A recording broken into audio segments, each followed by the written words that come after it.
All right, guys, welcome to Bata Box. Thank you for joining us today. Sorry we're starting a little bit late. We're still having some technical issues with going on multiple platforms.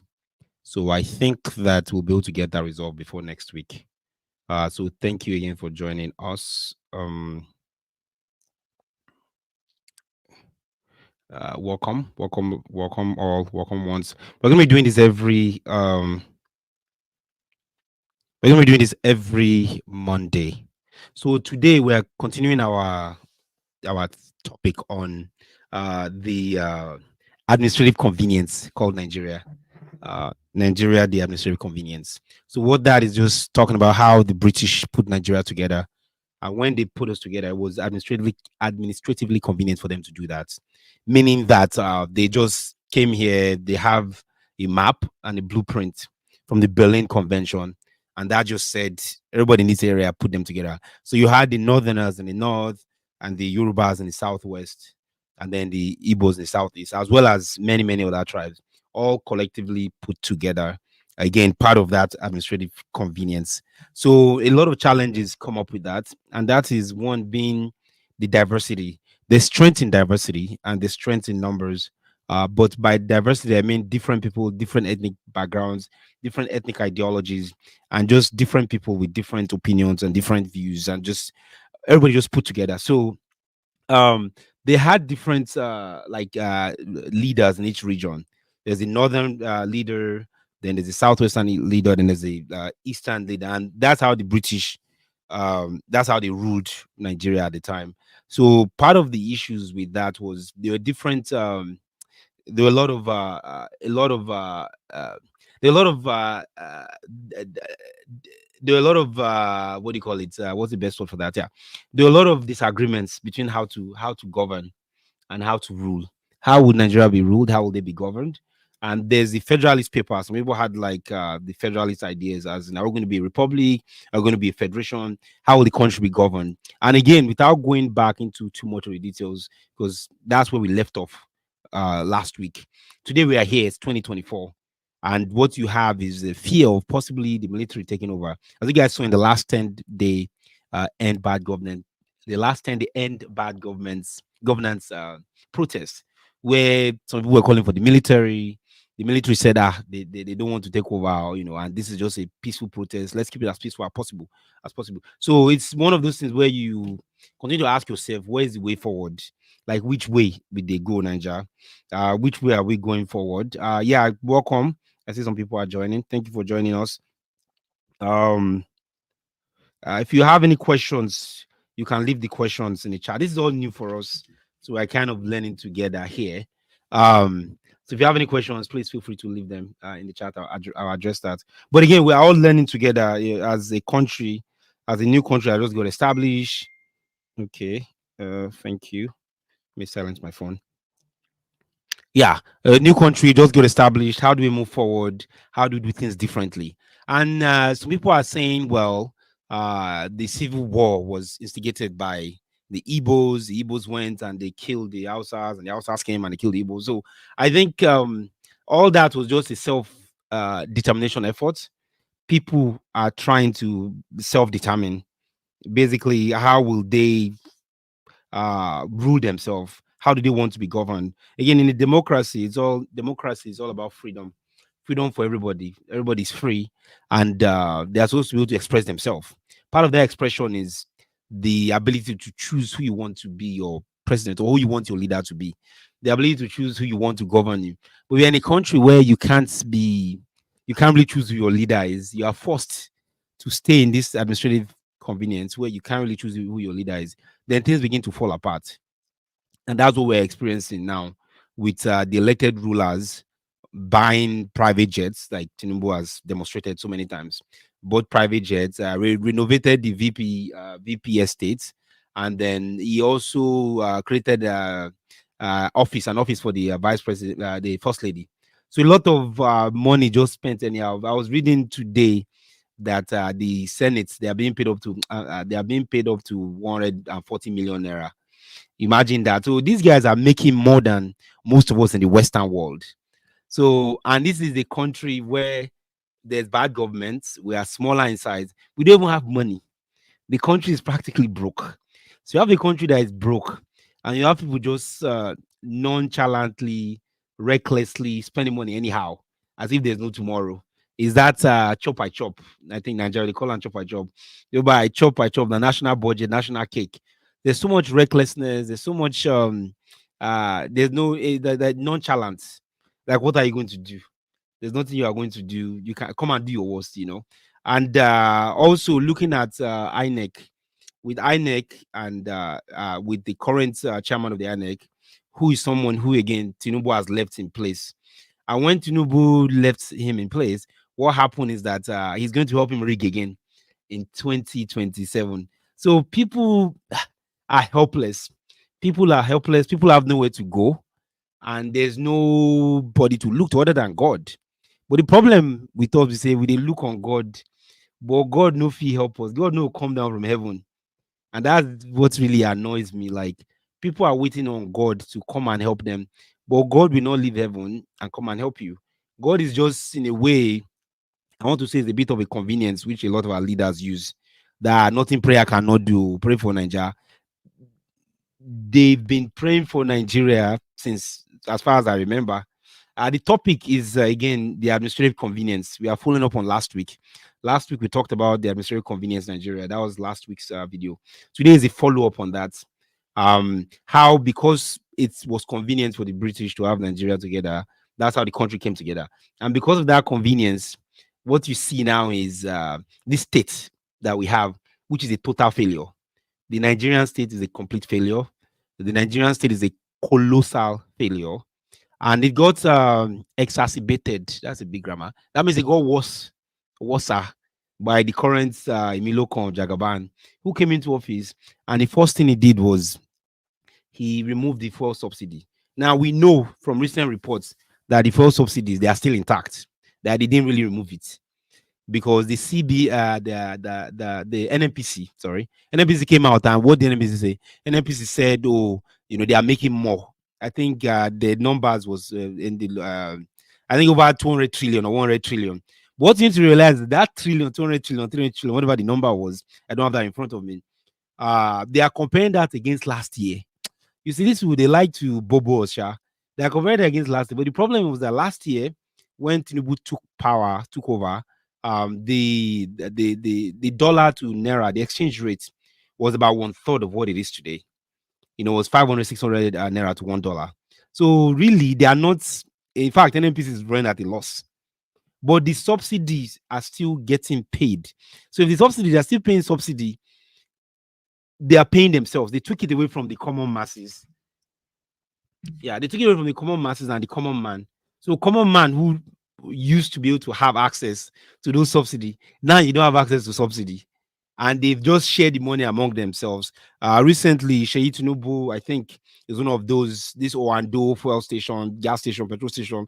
They took part of NNPCL and took part of it out. Like, they are trying to restructure NNPC again, all in the name of hiding more and more money.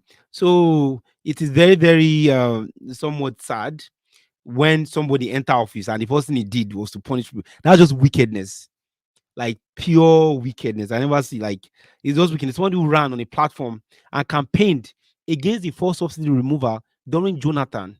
Ian Buhari, when Jonathan was in office, they campaigned and they were like, leave that subsidy alone for the common man. There's a video we have on here where Tinubu was actually saying on the channel, if you guys search it, was actually saying that you people can protest. There's nothing wrong with protesting. And if the people in power does not listen to us, we'll go to Aso Rock. I mean, that's what he said. So now people are protesting, and the guy is like having problems with it. So first subsidy was the first thing he removed. And if you think about the petroleum wahala, that affects everybody. It's like, I don't want to call it like air, but it's almost like the air of the economy. Is the oxygen. That's petrol. Petrol is like the oxygen of the economy, because everybody from I do like from A to Z, everybody depends on it. Most businesses now, most businesses, I want to say like 80 or 90% of them, they don't rely on NEPA anymore, or PHCN, Power Holding Company of Nigeria. Most of them rely on generator, and to do generator, you have to buy petrol. So you need petrol to be able to run your generator. right? And then when you get home, you need petrol to run your electricity. You need petrol to even make anything, machines, diesel. All these things are something that is very, very important to the common man. And it's fine if you don't want to remove the subsidy for diesel, we get that. But at least the subsidy needs to stay for petrol. So that's one thing. If you guys notice that, it's a big problem, and it's still a big problem. That itself almost finished the economy. That's main single act finish the command. That's why the others, when they remove it, when they protest, they put it back. But Jagaban came and said he was going to remove it, and we understand, But at least nobody said he's not going to remove nobody said they wouldn't. Even Peter Obi said he would. Um, Even Peter Obi said he would. But there's a way you can do it. You can do it by phase and structure. Like, you don't just do it one all of a sudden. The second thing that was also a big thing that also affect the economy is the floating the naira. That one is another big issue. Like, those are like two injection. If we say you have a patient that is dying, and then you now give them like two injections just to kill them, one on one side, the other one on the other side.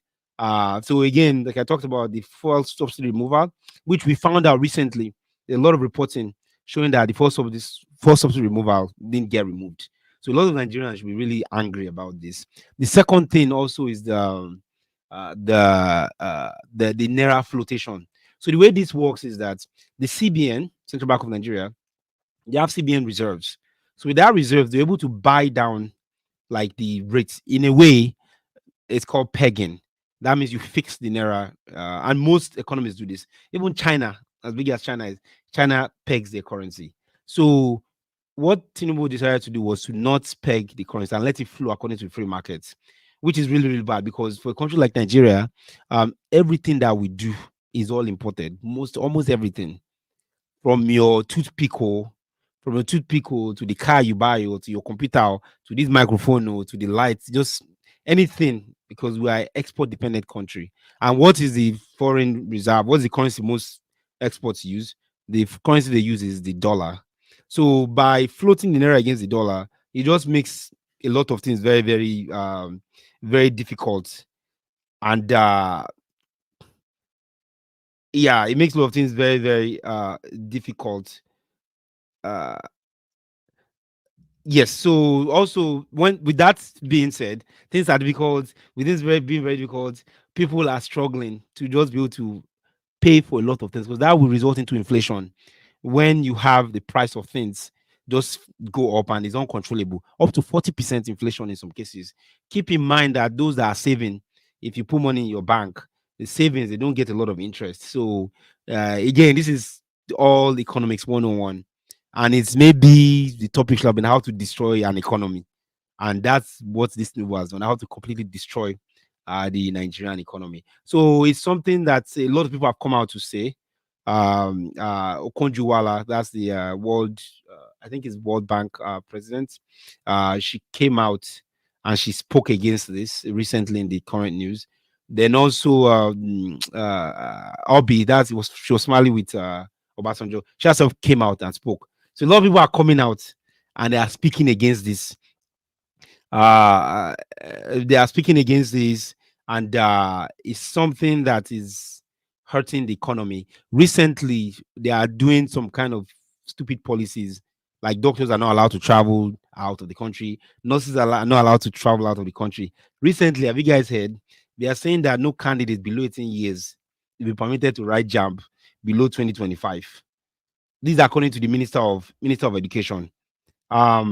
So like everything just jaga, like everything just scatter, like it's just all over the place. Different kind weird policies are being enacted.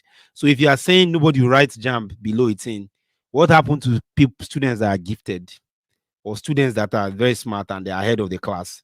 So by saying this again, they are trying to control the narrative, control people. And that's what happens when the government has no agenda.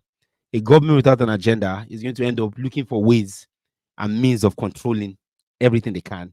And that's what we are seeing in this presidency, where it's trying as much as it can. Even all his ministers, most of them are putting stupid policies in place, stupid policies that does not make sense, making it very, very difficult for the common man to fare. So, what do you guys think about this? Like, how long will this go on? I know that the end bad governance protest just ended, and then Shole has come out and said by October 1 they are going to resume. Are we really ready to take this government on? Because in this last protest, at least 20 people were killed at the minimum. A lot of businesses were destroyed. Some people were injured. So, what is the way forward where you have a government that is not listening to the people, a government that does not care about the people, does not even care about the common man or how the common man feeds? What does this translate to? If there were to be protests, how will that be able to be carried out in a way such that the government can listen and they can be resolved? So again, we talked about the administrative convenience of Nigeria and how things are just put together anyhow, scatter, scatter. The whole idea is just so that the British can be able to achieve their own objectives, which they have and they've gone now. Is there a way to have another referendum? Is there a way to actually have people come out and let's kind of like get together and have maybe another constitution, another thing that can just get people together? Um, so the president also appoints Ajayi as new DSS DG. So again, news just kind of a lot of things going on, so much that we can't even keep track of. Just so many things going on that we can't keep track of. So the issue is at hand. You have a president who is borrowing money and using the money of the country to actually buy private jets. Another jet was seized recently by, I think, in Canada. Another jet of Federal Republic of Nigeria was seized. So making a total of four. Two were used or older ones, and one brand new one. Then a fourth jet has been seized as well. So when you look at this, there are different ways to address it. Like the government is not listening. Somebody is traveling. I think he went and they released with the new jet, and he took that and then he traveled over to France for a work stay. I think it's called a work stay.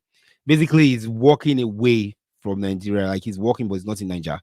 So the country is burning, like really, with everything going on. Life is hard for people. People are trekking. Petrol no day. There's a lot of long queue, long line, and those in leadership they seem to have no clue. There was a riot in Abuja recently, and what we are hearing is that some of the police officers were fired. Like two police officers were fired, and this again recently, just so many things. And if you say you won't be president or you won't do office, at least when you get idea, like you need to have an idea of leadership. But you have someone who is not a leader, has no idea of leadership. It's just like just looting, and collecting, and chopping. And that's what he pretty much did for Lagos State. That's what he did for most of Lagos State. So people are saying, well, Jagaban fix Lagos, he can fix Nigeria. No, he cannot fix Nigeria. The problem of Nigeria is not the problem of Lagos. And Lagos, again, is not all of Nigeria. At least Lagos, they are mostly Southwesterners, Yorubas. Nigeria, you have other tribes. You have the Hausas, the Fulani. It was like, look at even in what's going on in Southeast right now. Sit at home. Today is Monday. Like, it's been going on for, I think, maybe almost 2 years now. And it's like nothing is happening. The economy shuts down once a week, every week for the last 2 years, and the government is like they don't care about it. There's nothing they are doing to resolve it. They're not even interested in having a dialogue on how to resolve this. That is not a problem. And this is something that they claim allegedly to be part of. This is where it's supposed to be part of their country. This is part of Nigeria. It's part of the Federal Republic of Nigeria. So imagine if that were to happen in like a civilized world where people respect laws and all that, and where leaders can be held accountable. They will have put a stop to it by negotiating, having dialogue, listening to the people, trying to reason and trying to engage and have a healthy conversation, not just ignoring. And that's what they've been doing, like scaring people away, not at using scare tactics. They will scare you, they will drive you away so that you don't have a conversation, or they will pretend like this thing does not exist. So there's problems going on in the country. People are pained, people are struggling, people are suffering, and it's just a continual thing that will continue. It's a continual problem that will continue to happen until we, the people, like we the people, need to take action. We the people need to uh we need to do better. Another news that came out is that Nigeria's GDP rose by 32% in Q2 of 2024. uh so this is by the National Bureau of Statistics, saying GDP rose by 3.2%. Again, I'm not believing this because if you look at that, you're not even looking at the numbers they are using are fake numbers because you're looking at numbers without inflation. If GDP rose by 3.2%, how about the dollar to exchange rate and them floating the naira? Yeah, so that 3.2% is going to be a negative number if you were to look at that, if you were to look at it properly. So I think, in general, that's just kind of what's going on. Um, I'm trying to see if I can uh okay, share my screen. So let me go ahead and share my screen. Don't show. Okay, share screen. So here you guys can see, yeah, it's saying Nigeria's GDP rose by 3.2%. So again, doesn't make sense. Um, Again, if you read this, you are going to find out that they said 6930 million in nominal terms, okay, but that number is not normalized. What they are saying is normalized, but if you look at the numbers from 2023 or 2022, that's something I would like to see, which it's not shown here. So I think that's kind of all we have. We try to keep this to 30 minutes. Um, so thank you guys for joining. I'm not sure if anybody has any questions, but keep watching. Let me see. Okay, there we go. Yeah, so keep watching. Please subscribe to our channel if you haven't. We'll continue to cover these topics, and even if the October 1, if the strike or the protest comes, we are going to try our best to also be on top of that. Please, if you've not yet subscribed, please feel free to subscribe to the channel. Please give this a like. This video, give it a like, just so that the algorithm can push it further. And if you have any topics you want us to cover, other than lamenting about Nigeria and how things are difficult and how Nigeria is hard, please feel free to share that or drop that in the comments section. Thank you so much, guys, for joining. Again, this has been the second part of Nigeria, the administrative convenience. Thank you so much, guys, and we'll catch you in the next one. And I remain Mike. Bye, guys.